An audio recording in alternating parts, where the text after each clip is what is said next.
दिल्ली की सर्दियों की एक शाम थी। 23 जनवरी 1999। आसमान धुंध से ढका हुआ था और शहर अपनी रोजमर्रा की भागदौड़ में उलझा हुआ। लेकिन उस शाम ईस्ट दिल्ली के एक अपार्टमेंट में ऐसा कुछ हुआ जिसने पूरे देश को हिला दिया। एक जानी मानी पत्रकार शिवानी भटनागर, जो सच्चाई को उजागर करने के लिए जानी जाती थीं, अपने ही घर में बेरहमी से मार दी गईं। उनका 2 महीने का बच्चा कमरे के कोने में रोता हुआ पड़ा था, जबकि उसकी मां का शरीर खून में लथपथ जमीन पर पड़ा था। शिवानी उन पत्रकारों में थीं जो सत्ता से सवाल पूछने से डरती नहीं थीं। उनके पास कुछ ऐसे दस्तावेज थे जो पुलिस और राजनीतिक गलियारों की सांठगांठ को उजागर कर सकते थे। कहा जाता है कि वो एक ऐसे अफसर से जुड़ी फाइल पर काम कर रही थीं जो उस समय बेहद ताकतवर था, आईपीएस अधिकारी आर.के. शर्मा। दोनों के बीच एक पर्सनल और प्रोफेशनल रिश्ता था, जिसकी सच्चाई कभी पूरी तरह साबित नहीं हुई, पर हर रिपोर्टर सर्कल में उसकी फुसफुसाहट थी। उस दिन शिवानी ने कुछ फोन कॉल किए थे। आखिरी कॉल कथित तौर पर उसी अफसर के दफ्तर से आया था। करीब शाम 4 बजे किसी ने उनके घर की घंटी बजाई। जब दरवाजा खुला तो अंदर दाखिल हुए 2 आदमी, जिन्होंने बाद में कबूल किया कि उन्हें पैसे देकर काम तमाम करने भेजा गया था। कुछ ही मिनटों में चीखों की आवाज उस फ्लैट की दीवारों में गुम हो गई और फिर सन्नाटा। जब पुलिस पहुंची तो शुरुआत में केस को लूटपाट में हत्या बताया गया, लेकिन रिपोर्टर बिरादरी जानती थी कि मामला कुछ और है। शिवानी एक ऐसी फाइल पर काम कर रही थी जो कुछ बड़े नामों को उजागर कर सकती थी। धीरे धीरे सबूत उभरने लगे। फोन रिकॉर्ड्स, कॉल डिटेल्स और कुछ गवाहियों ने आर.के. शर्मा का नाम उछाल दिया। पर जैसा अक्सर भारत में होता है, जब आरोपी बड़ा अफसर हो तो जांच की दिशा भी बदल जाती है। सीबीआई ने जांच अपने हाथ में ली। मीडिया ने केस को राष्ट्रीय मुद्दा बना दिया। क्या एक पत्रकार को इसलिए मारा गया क्योंकि वो सच के बहुत करीब पहुंच गई थी? ये सवाल हर प्रेस कॉन्फ्रेंस, हर न्यूज रूम में गूंजने लगा।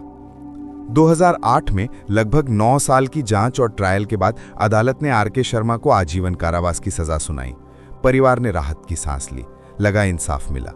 लेकिन कहानी यहीं खत्म नहीं हुई। 2011 में दिल्ली हाईकोर्ट ने कहा कि सबूत अपर्याप्त थे, फोन रिकॉर्ड्स अस्पष्ट थे, गवाह अविश्वसनीय।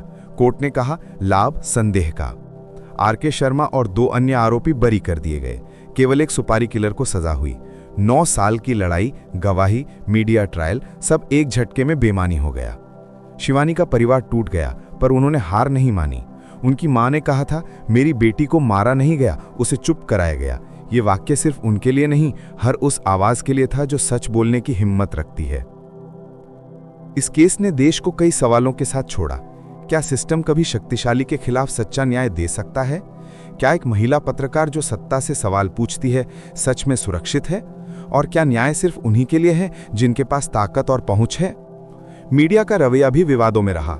शुरुआत में इस केस को खूब कवरेज मिली, लेकिन जैसे जैसे आरोप बड़े नामों तक पहुंचे, चैनलों की आवाज धीमी होने लगी। कुछ रिपोर्टर जिन्होंने इस केस पर काम किया, उन्हें भी दबाव और धमकियां झेलनी पड़ी। ये वही दौर था जब पत्रकारिता धीरे धीरे खबर से रिश्तों और प्रभाव की राजनीति में बदल रही थी। कहते हैं सच्चाई हमेशा लौटती है, किसी न किसी रूप में। आज भी दिल्ली पुलिस की फाइलों में शिवानी भटनागर केस एक बंद अध्याय की तरह दर्ज है।